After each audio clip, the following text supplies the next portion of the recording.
Accessing library computer data.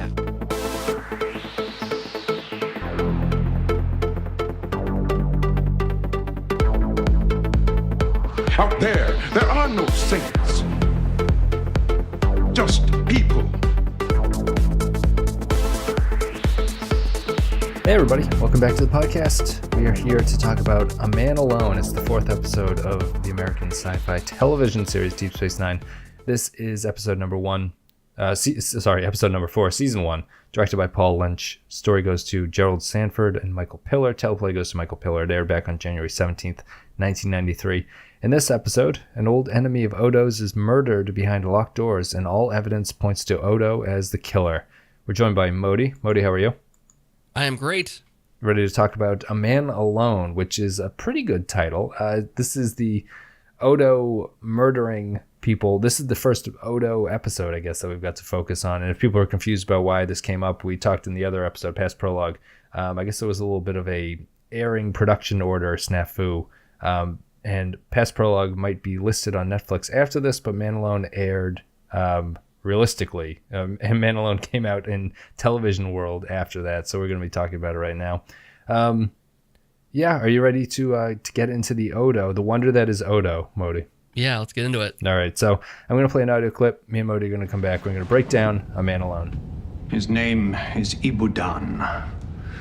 He used to run black market goods through here to the surface during the Cardassian occupation, gouging his fellow man who needed medical supplies and so forth.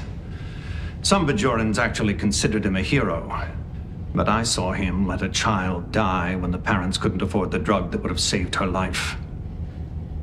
A few years back, he killed a Cardassian officer who wanted a payoff to look the other way. He went to prison for murder. I sent him there. For murder? What's he doing out? The provisional government let him go. Killing a Cardassian isn't considered much of a crime nowadays. Doesn't sound like there's much we can do about it. I can get him off my promenade. If he hasn't done anything wrong, you can't just arbitrarily force him to leave.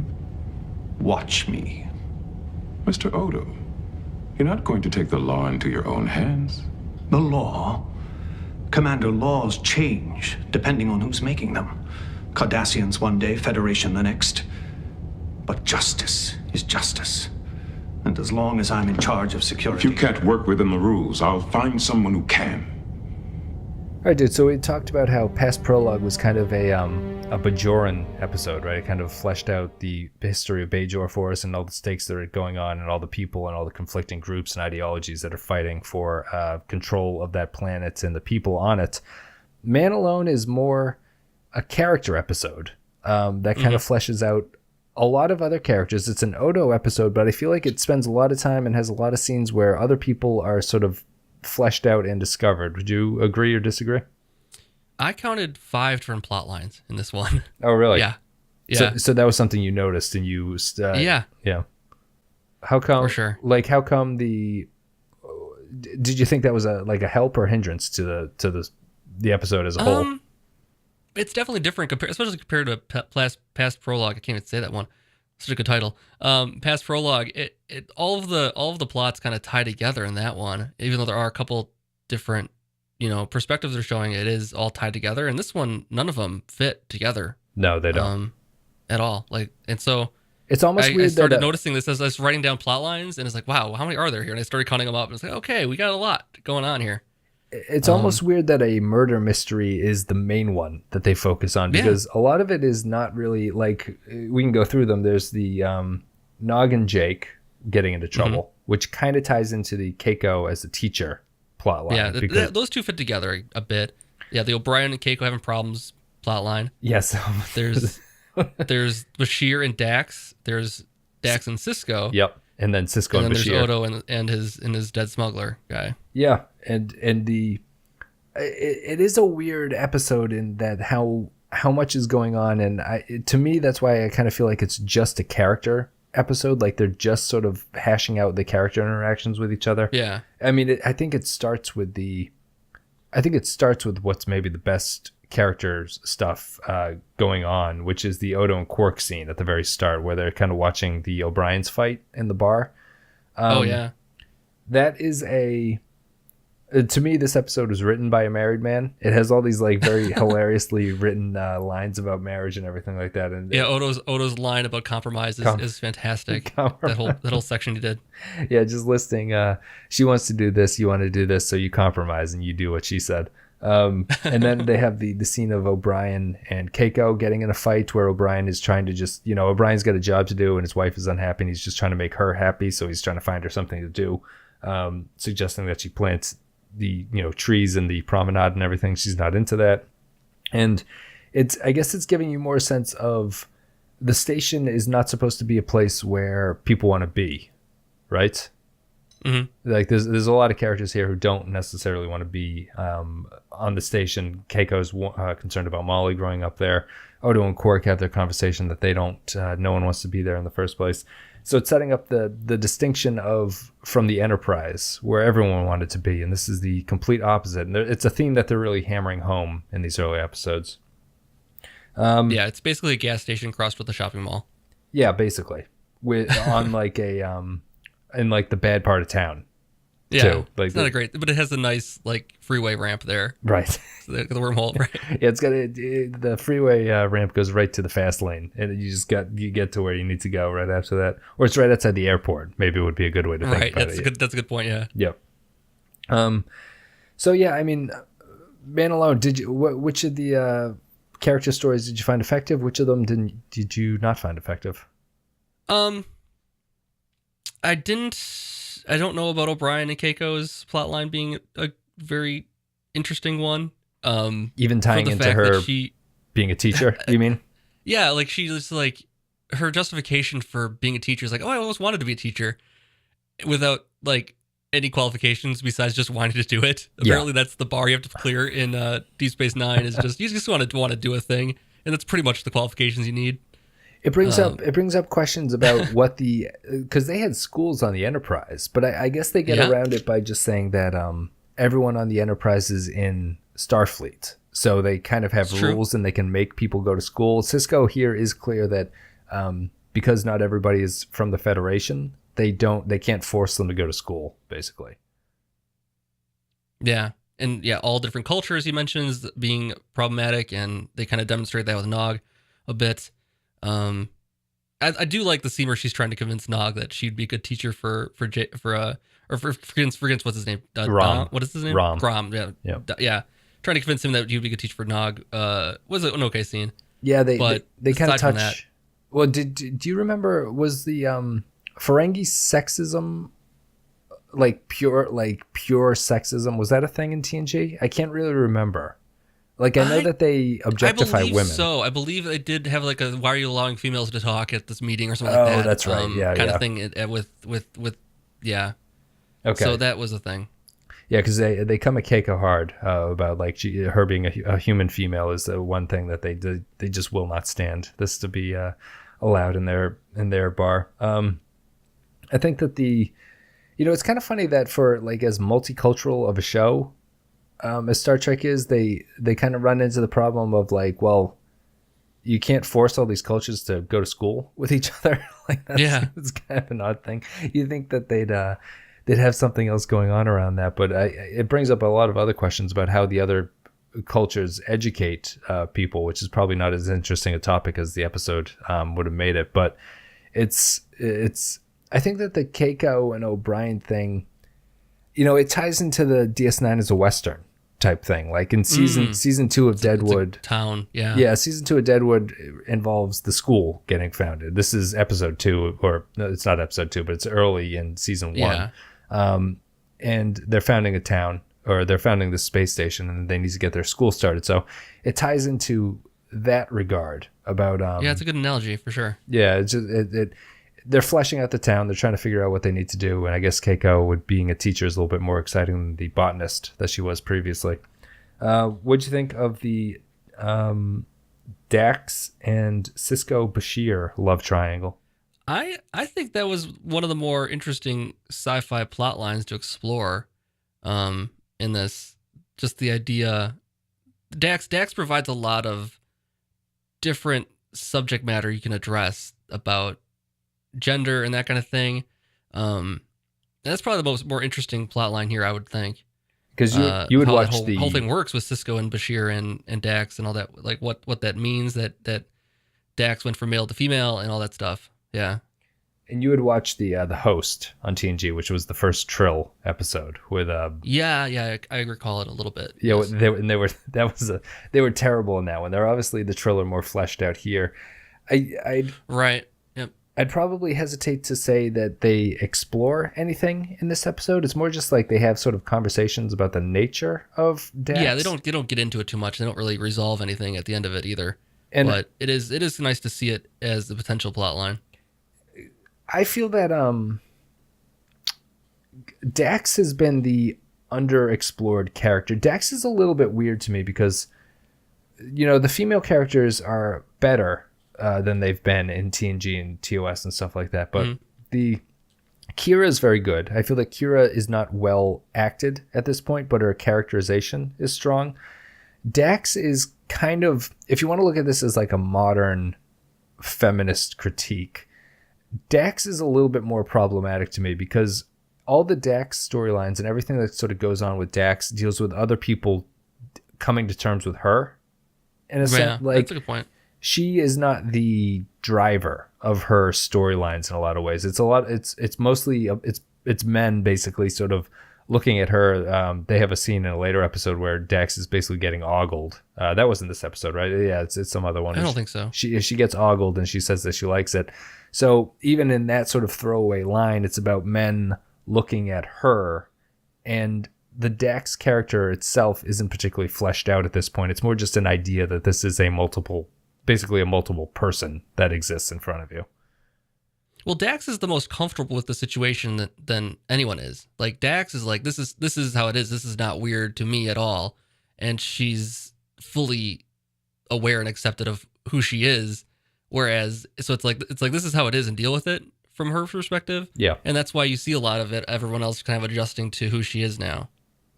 I guess I found that the conflict between Sisko and Bashir, it felt almost like it was fluffed up to sort of serve the running time when there really is no conflict between them, right? Like, Sisko is not interested in No, there's Dax. no conflict at all there, yeah. Yeah, so like why you know what I mean? It feels like it's a waste of story time almost to have this sort of just explanation without a story attached to it. Like, you're basically just detailing what Dax is.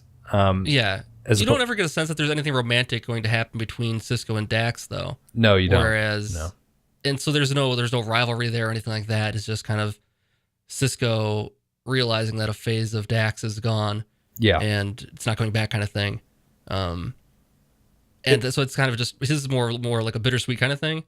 Whereas there's no rivalry there or anything like that, and kind of conflict that could happen, really, in that regard. He's kind of just a mentoring Bashir in a way. Yeah, and Bashir, to me, Bashir comes across as like he almost won't accept the fact that Sisko feels this way. He's like, how can you see her and not feel this way? It's like a weird conversation line to get stuck on. Bashir's not very good. Doesn't have a good look in this one for sure. No, he's do you have any character, like, do you have any sort of like a character ranking roughly at this point? Would you put any characters at the bottom? I'd personally put Bashir and Dax sort of at the bottom in terms of interesting characters. Yeah, I would say Bashir's not, based on the last episode, which he was not very well characterized, and Dax, we just don't quite, like you say, we don't quite know where she's at. O'Brien is not very good in this even. No. Keiko also. Odo is probably the strongest one. Odo and Sisko are probably the strongest ones here. Yeah, I think in terms of the series, I think O'Brien is actually pretty well drawn by now. He's the odd one. Right, he's a lot to draw on because he's got past familiarity there, so he kind of gets a pass. Yeah, and his character is more about his personality than any sort of defining feature, which the other characters kind of have. Like O'Brien doesn't really have a sort of like high concept, he's a shapeshifter type storyline. He's just a dude who's on the space station. And so his performance is mostly, or his characterization is down mostly to the performance as opposed to anything else. And I think that Cole Meany does a good job there. I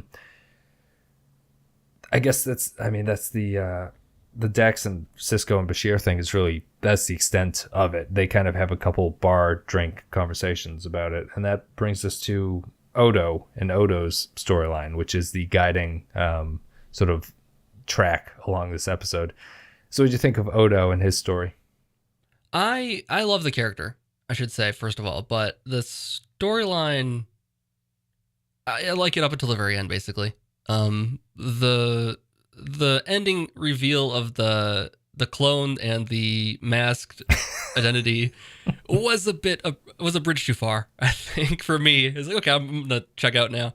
The but reveal, up until that point, I liked Odo a lot and the plot a lot until that point. The reveal is so Scooby-Doo. Could that be any more Scooby-Doo? Just like he might as well exactly Scooby-Doo. He might as well have just said, "You meddling kids." I would have gotten away with it. He literally puts him in a headlock and tears his mask off, and I feel that we talked in the past prologue episode about how one of my concerns was that it was like a TNG sort of framework being placed over the Deep Space Nine characters, and I feel that this is very similar of a problem to that one, where it's an episode that's trying to show you all the characters on the station, how they interact, and like flesh them out a little bit. And they tack it onto this bad TNG-esque story about a murder going on. And the murder it's not even a good mystery, really. It's like, it's a mystery that is only a mystery because they don't give you the information, because they're working on discovering they're working on figuring out what this thing they're growing is, and that's the only thing that's delaying them figuring out what's going on. They didn't actually do anything to solve it besides just find some DNA. I guess they found some DNA in one spot randomly, yeah. But that's about it. There's no... Odo doesn't do any detective work. There's nothing plot or narrative that interesting that's going on. It's really just them sort of waiting around, and as they're waiting... It's good characterization, though, for Odo, at least. What do you like about Odo, I guess? Well, I like that he reveals himself to be he puts justice above the law kind of character, in one regard with this conversation with Sisko. Yep. He also is willing to completely implicate himself in the murder at one point, where he says that this can only be accomplished by a shapeshifter, even though it wasn't. He totally just gives them all the evidence that points to himself. Yeah. Preemptively, and I think that's a cool characterization for him. That again, he puts the truth and justice above himself, even. Yeah, it's interesting you'd say truth. I think that he definitely puts justice above it. What's interesting to me is that he's emotional but also reasonable at the same time. Yeah. And he's definitely a man of honor and belief over any sort of like pragmatic doctrine in a lot of ways. Like he has the line about the law has changed, but justice is always justice. He believes in his own sort of special brand of justice, because we talked about in past prologue, he was threatening to lock people up for no particular reason. He's going to go on to become a very interesting character, one of the better characters on the show and everything, but he's definitely built of the mold of this Deep Space Nine thing, where the letter of the law doesn't really matter. It's more the spirit in Odo's sense. Right. He's the Western sheriff, obviously, to continue that analogy. But exactly, yeah. Yeah, I think that Odo, the implicating himself, I wonder if that really fits into his character. You said you liked it, so why do you think you liked it? Just because it added a little bit of a nuance to the character? Yeah, I think that might be it. In that you don't like you said, he isn't actually necessarily beholden to justice as a concept. Even he's only beholden to his concept of justice, basically. His own, not as justice as an ideal, just justice as he sees it. And it's kind of an interesting departure from other characters you've seen who are honor bound and logic bound. He's both those things, but also completely outside rule of law at the same time. For instance, the reason that Odo hates this Ibudan guy, right, is that he saw him deny a sick girl's parents medicine that she needed, and so she died. I guess I'm trying to figure out if Worf would react differently to this story. I guess Odo certainly seems to take things more personal than Worf would in a lot of ways. Because when we're describing them like this, they sort of sound similar to each other, where Worf is also an honor-based character. It is, I guess, more the case that Worf is trying to fit into a doctrine than Odo is. And Odo is completely internalized, which we haven't really been given a reason as to why he is this way so far. Other than the fact that it's his job, kind of is like that's the reason he is that way. But yeah, I think that his internal sort of motivation and his sort of way of seeing things, he's like swarmily cynical about a lot of stuff too, in a way that not many Star Trek characters have been. That's why I like him. Yeah, the cynicism. He's very. Would you describe him as a cynic, or do you think there's something else going on there? Oh, I mean, based on his conversation with Quark about compromise, definitely a cynic for sure. Yeah. And is he, from that scene, is he watching the O'Briens with a little bit of jealousy, or is he completely disgusted by them? It's hard to say. I don't know if it because I mean the way he talks in such detail regarding the relationship that he claims he's never had. He's either completely fabricating this in his mind, which doesn't seem likely to have that level of detail with it, or he's someone that's been hurt and he just is putting up this wall of cynicism. Which either way I like. So what's good about it is that in the grand like galaxy scheme of music, American jazz has survived along with Klingon opera. That's always exactly. They're on par with each other as far as cultural relevancy. Yeah, it's a good good intro into those two's character. Like that's a pairing that's going to go on forever. The Odo and Quark thing. They work well together. They're both good actors, and they're an interesting. Like I think that conversation between them sums up their sort of relationship really well, where they're antagonistic to each other, but they also know the weaknesses of each other. Quark sort of digs into the weakness of like, you've never coupled with anyone, and Odo sort of gets embarrassed by it and stuff. Plays like on that. His pride, exactly. Yeah, and but Odo always has the upper hand because he's the person who's watching Quark's activities. Basically, he's the eye in the sky for him. It's a good chemistry. It is. Yeah, I think that. I mean, are you picking up any sort of a different? How would you describe the difference between the character interactions on this show versus the character interactions on the previous TOS and TNG series? Because I think they're very distinct. You don't get that frenemy kind of gentle rivalry, gentle suspicion between people that you would get on. You can't get that on TNG at all. You can't get that on. You can't even get the original series for the most part between crew members, anyways. No. So yeah, because there's so many people that are kind of outside the Federation and outside of humanity, you can have a lot of more varying archetypes, I think. Yeah, I really appreciate. I haven't watched this show in a long time all the way through. I've never watched it all the way through, and I haven't seen all the episodes. But I'm coming off of the sort of being inundated by the previous series. It's really distinct how the characters here talk to each other. The worst kind of like ribbing you'd have in TNG would be Riker sort of gently making fun of Worf or something. Like there's no realness to the hostility, which I think that there is in this series. Like Quark and Odo sort of like each other on some level, but there is a sort of trying to genuinely one up each other at the same time. Yeah. Well, I mean, Riker and Worf doesn't go both ways, I feel like. That's true. Worf would never rib Riker about anything. It's just the one direction. Whereas with Odo and Quark, you constantly have a rivalry back and forth. Yeah, that's a good point. And it ties into the Kira and Sisko relationship we talked about in past prologue, where they're a little bit antagonistic towards each other. Yeah, same kind of thing. Dax isn't leading on Bashir, but it's not a relationship it's certainly not written in tea leaves that it's going to flourish at this point, right? Right. And the kids get along, but the kids are actually getting into minor trouble. They don't actually hurt each other or anything like that, but they aren't Wesley Crusher type hijinks of getting in trouble. Like they're actually pranking people. And so I think that's kind of a nice sort of touch to have on it. You didn't really get you did get a Jake and Sisko interaction in this episode, where Keiko comes and asks Sisko if Jake should come to school. Any thoughts on the father-son relationship that we have here? We've had a couple scenes of it so far. I'm gauging everyone's early opinions of it. I have not seen enough of it yet. It is kind of interesting that he's just kind of this latchkey kid on this ship by himself with nothing to do. Yeah. While his dad is this big important guy. It is kind of interesting, but not enough of it seen yet, I think. I like their scene together. Basically, I like the fact that it, like, Jake says, like, "Oh, I thought you didn't want to talk about it." And Sisko sort of chases him out of the room. I like the fact that they cut it there and they don't continue the conversation.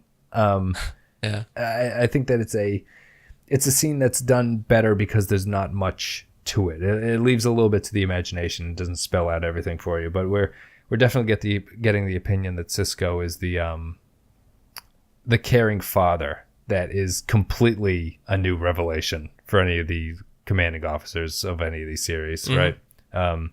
We've had Kirk, who probably has children but doesn't know about them, and then we've got Picard doesn't care to either. Doesn't care to, and then we've got Picard, who is the eternal bachelor, as we mentioned.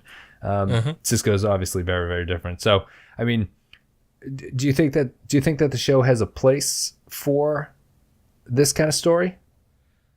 Oh man, I don't know. I think past has shown us that they don't handle kids really well in Star Trek. Yeah. So we'll see. I don't know if you didn't. I don't think you listened to the Emissary episode, but Clay was surprised that Jake stays throughout the entire series. Did you know that, or does that surprise you? Oh, that does kind of surprise me. Yeah.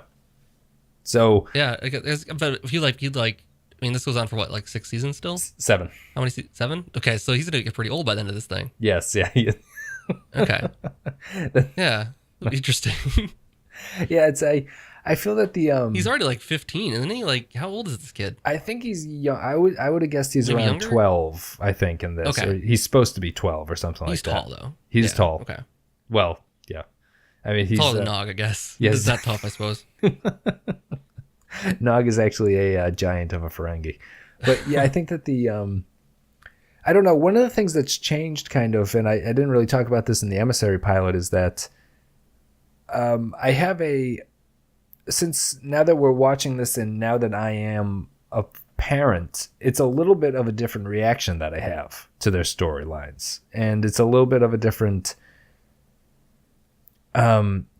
take that I have on seeing any of their storylines. Like the impact of the pilot where, his wife dies and he's left with a kid. It kind of hits you a little bit, like the impact of what that would actually be for a character hits me more at this point. Not that, that you can't experience anything if you're not a parent or anything like that, but it's a different kind of... It's just us here. Don't worry about it. You can say that. It's cool. it's a different kind of impact that hits you in a different way other than intellectually, I guess, which is what makes it effective. And here, the storylines that he's going to have going forward with Jake and everything are just more of a... Before, I would have felt they were a little bit more of a waste of time. And I think now that I have a greater appreciation for where the storyline is supposed to fit in, and if they do it well, which we'll get to, I guess, as we go along.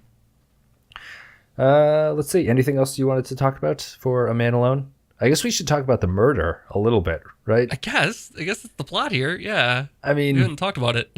I think the murder plot's the worst part of this episode. It's not great. Doesn't make a lot of sense. It seems like the murderer went to extreme lengths of growing clones, multiple clones even, with this plan in mind. Yeah, and I don't know. Yeah, growing multiple clones, sort of existing in the background of everything that's going on. I mean, like, the show makes no bones about it. It shows you that mask guy that he's pretending to be multiple times throughout the episode, so something's gone on. Yeah, something's up with this guy, right? And my takeaway really was from the murder plot was I wrote down the like Bajoran mob, that group of like 5 guys that are in the bar and they are at the outside of Odo's office at the end. They're surprisingly good actors for the role that they were given. Did that strike you as anything that came across? Yeah, that was kind of interesting. The mob that attacked Odo. They're like. They have these lines that I expect from Star Trek to be poorly delivered, but they're delivering them well. It was just kind of it was weird to have a good actor step into that role, because the the role is so small and pointless. It's got the kind of thing you pay somebody $10 a day. You just got to be angry at this particular race of person. Just go against that guy. It's not tough to act, apparently. My I mean, I'll wrap up the murder thing with just saying that it's completely pointless, arbitrary. Odo learning that the guy is on the ship is played off like it's supposed to be some great reveal, when really there's no reason for Odo to believe that the guy's on the ship at the very end. It's just so. It's a plot that exists just to give a spine to the story, and it doesn't go anywhere, and it doesn't develop anything, and it doesn't we don't learn anything about Bashir doing this testing. We don't really learn anything about Odo. We don't learn that much about Odo even, I was going to say, yeah. No, I mean, they kind of flip it around, like he doesn't learn a lesson about saying justice is justice, right? Yeah, his initial thoughts that justice is justice still remains at the end, and all he's been proven is that he's more right than ever before, basically. Yeah, I think that's it. I don't have much else to say about that murder plot. It's really not very, very good. Would you agree with my sort of statement that it feels like a bad TNG plot, or do you think I'm off, or I'm too I would agree that this is it's a bad murder mystery plot at the very least. It might have been a recycled TNG plot, I suppose. Yeah. Even. Yeah, no, not even that they recycled, more just that it's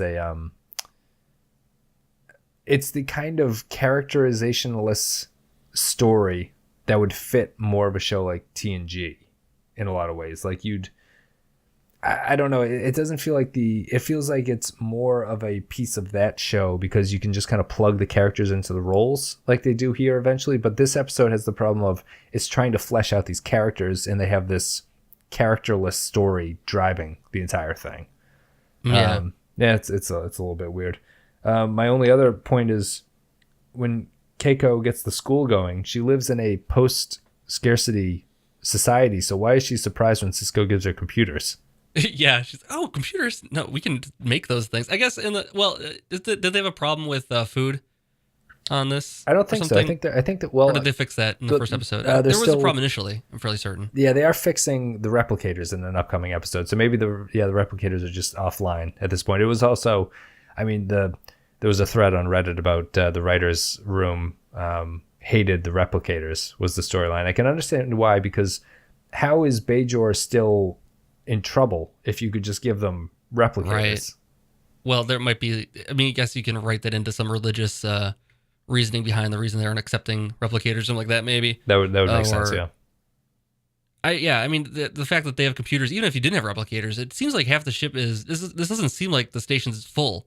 There feels like there's like half the station's not being used by anything. That's true. It's the way it feels when you get. I mean, you see like 4 or 5 locations in the entirety of the series. Yep. On this massive, gigantic space station, so it feels like most of it's not getting used at all. Yeah, that's true. There's got to be some empty computers that are sitting around someplace. It's a lot of grain storage and stuff like that, I guess. Yeah. Well, I think we've talked about this episode. I'm going to take a break, play an audio clip. Me and Modi are going to come back, and we're going to give our final thoughts and ratings for What the hell do you people intend to accomplish here? We want the shapeshifter. What do you think you're going to do to him if you get to him? He's right. How do you get a rope around the neck of a shapeshifter? Listen to me. You will disperse immediately. Return to your quarters. Return to your ships.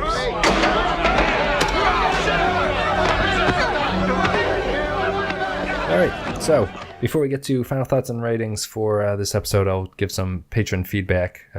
People who are patrons of the show on patreon.com can leave comments about upcoming episodes, and we'll get them read out loud on the show. So I'm going to read from Tarek.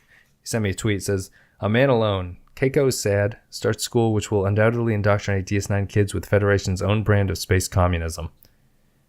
I think that's okay. That is definitely what will happen. And Tarek had brought up a thing too about the economy of DS9 and how it actually works. How do you have a bar that accepts money but also has a large clientele of Starfleet officers who don't get paid anything?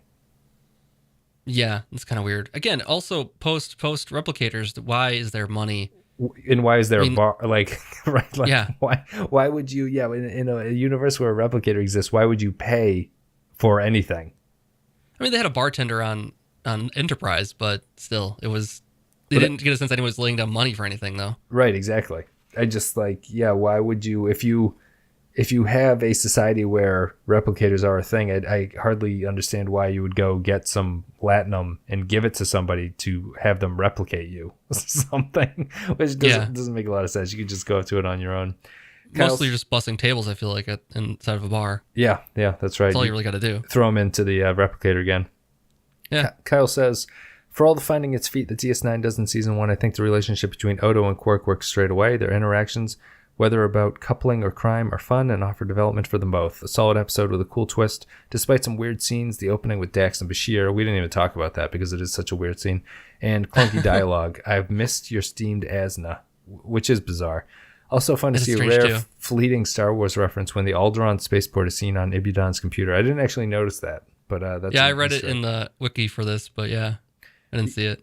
Yeah, I mean, the opening scene is dumb just because it's a pointless cold open. The steamed Asna is weird because the acting... It's hilarious to him. It is. Sisko finds it very funny that he can't have any steamed Asna, and I don't know what Asna is. I imagine it's an alien why food. Steamed is worse than baked or fried. I don't understand that either. It's an in-joke for sure. We're just not privy to it. I guess it's like a space potato, right? Would you rather have a... I guess steamed potatoes versus baked? Yeah, okay. I can see that. What's the best kind of potato? Fried. Oh, really? Like French fried? Know. Yeah, French fries. Okay.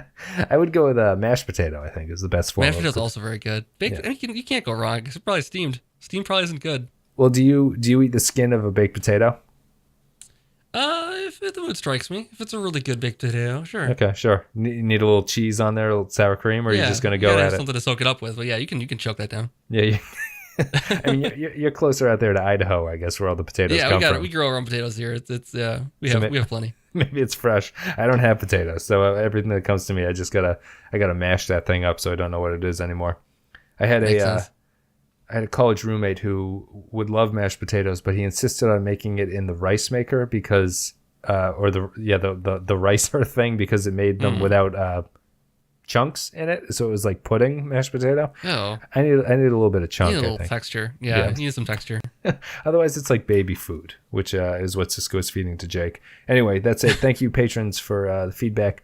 This is a work in progress, this feedback system, because I don't know if you guys watch Mr. Show, but there's like a sketch called the Pre-Taped Call-In Show, which the whole thing is that people are watching something live and calling in about it, but the call-ins were recorded previously, so everyone's very confused about what's going on. I'll try to do this. I know that some people aren't watching ahead. You probably maybe watch the episode if you are watching the episode, or if you're not, when we do it. But if you have any strong memories about upcoming episodes, you can feel free on Patreon to leave a comment on the post that I put up there. Thoughts and ratings. Modi, how about you go first? Give us your rating for A Man Alone. As much as I like Odo as a character, I'm going to give this one a 2 because it's not a very good plotline for him, and he deserves better. And the rest of the plot lines don't really do a whole lot. So overall, just not. There's some interesting character stuff going on, but aside from that, the episode is not great. Yeah, I'm going to give it a 2 as well. I'd have a hard time deciding whether or not this is better or worse than past prologue. Did you like one of them better than the other one? No. No, yeah. Honestly, they're both wrong for different reasons, and neither one feels like they're really nailing it yet. Yeah. This one feels more like a Cheers almost. I don't know exactly, because there's all these different plot lines going on, and then there's the one main one you care about that's like the A, and it's also not very dynamic. Yeah, the twist ending that the one commenter pointed out, I don't think was very good, honestly. But right, yeah. I mean, yes, I feel I agree that the twist ending is not particularly good. I think that it's I think I like this one just more for the chaos aspect of it. Like, it's more watchable than past prologue for that reason. It's just kind of like, oh, there's a lot of crazy stuff happening. There's a lot of plot lines to keep you interested. Yeah, it does move along nicely, and you never, again, once same pacing issue as the last one. It's never a problem. You never have to check your watch or check where you're at in the episode to see how much is left or anything like that. Right. Yeah. So, guys, thank you very much for supporting the show. If you click on the social media links in the video description or in the podcast blurb, you guys know what to do. You can go to Facebook, Twitter, all that kind of stuff. Only thing I'd want to plug is supporting us on Patreon. You go to patreon.com/thepenskyfile. A couple dollars a month to get extra content, help support the show. You get a whole bunch of other perks too. So you can go to patreon.com/thepenskyfile. And as always, the captain level tier of support gets a shout out on all the episodes. These are the people who make the show possible by being producers, basically. Tax Owl Bear, Kyle B, Joint Mango, Michael S, Doug V, Tarek L, Stephen K, and Ben D. Guys, thank you very much. I appreciate it. It's great to support the show and all that jazz. Hopefully you're enjoying the Patreon podcasts and everything like that. Modi will have to come on for one of them recently. We'll have to get some topics going. Sounds Modi, good. Yeah, thank you very much for coming on. Thank you very much for having me. And anytime. Yeah, you'll be back with some episode later on in season 1 at some point. Season 1 is not great, so I'm trying to distribute the episodes a little bit to get everyone's feet wet, and we'll take it from there. But did you have any that stuck out in your memory of season 1? Absolutely not. No. Absolutely not. Yeah. We'll get to it when we get to it. That's it, guys. Thank you very much for listening, and I'll be back with the next episode, which is Babel, and we'll have the guest Trexpertise, which is the YouTube channel that people might know if they're into Trek. But yeah, Kyle from Trexpertise comes on to discuss Babel with us. So we will see you then.